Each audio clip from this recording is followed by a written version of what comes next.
A young guy wants to help his friend out of trouble, while also delivering a stray dog that Marsha found. Marsha is the laundromat owner, and she's being squeezed dry by the mob. So he came looking for help, but can Doug, who can barely walk, really saved the day.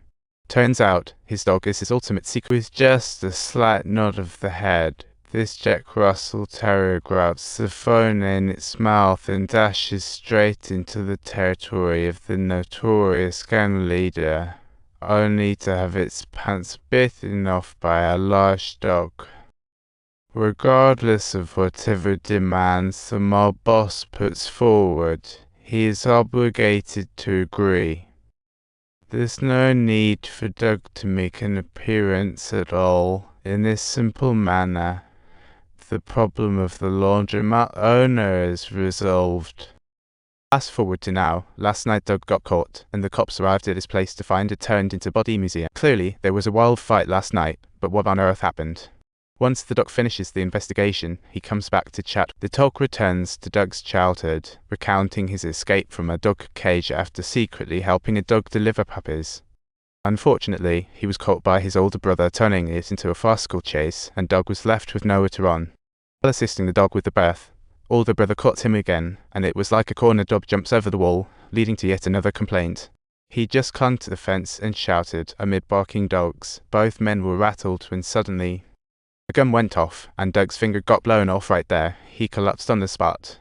From that moment, he understood he had to escape, so Doug, bearing the pain, pulled out a magazine showcasing a police. He finally spotted a police car amidst the neighborhood and dragged the cops right back home. Dad and Big Brother were caught on the spot, and Doug finally got treatment, but that ricocheted bullet got lodged in a critical position, making removal impossible, and Doug was stuck unable to walk from then on. Though he could stand up and shuffle a few steps, each one risked another twist in his tail. I can walk, but only towards my doom. You think you resemble a hero? Subtitles. Later, Dad killed himself in prison. His elder brother served 8 years. On release day, Doug's dog spotted him. A pack of feisty dogs sprang into action, delivering pure revenge for their owner. Your dad killed your brother, and heaven used its wisdom to rewrite history for him.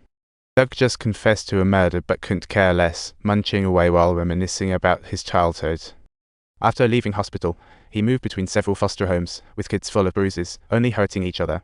These kids were even lower than dogs' instinct, while we know dogs unite against their foes. This is where Doug met the love of his life, Shalma, a theatre enthusiast. She was crazy about Shakespeare and taught Doug makeup, reading, and even acting skills.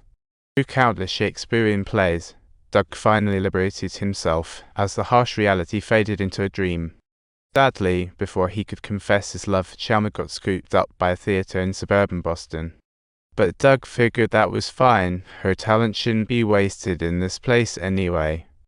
Later, Shalma became a theatre actor, and Doug turned into her #1 fanboy. Kept collecting updates on her performances until years later, Shalma became a Broadway star.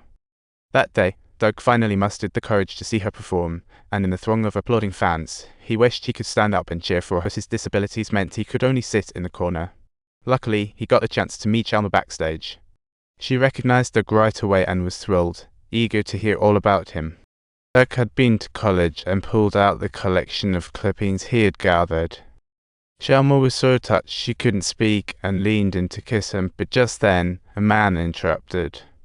He was Shalma's new husband, and the director of the play, whose baby she was now carrying.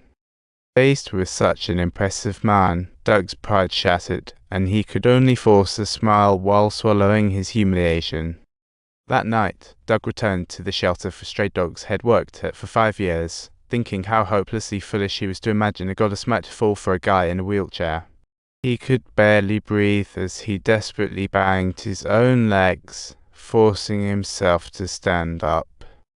Eventually, he exhausted himself and collapsed, realizing in that moment of despair that only the love of dogs was pure and genuine. That night marked Doug's transformation, but soon after, he received a government notice. The shelter was about to close down due to budget cuts, just a business deal, really, selling the land to developers. In a few days, the dogs would be forced to relocate, and although Doug silently nodded in agreement, everything was about to change. Doug found the perfect new home, a deserted building where he could finally be left alone.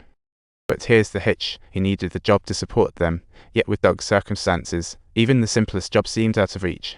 Until one day, he stumbled into a drag club and saw performers passionately rehearsing, feeling an unprecedented sense of belonging. I'm an actor too, Doug thought to himself confidently.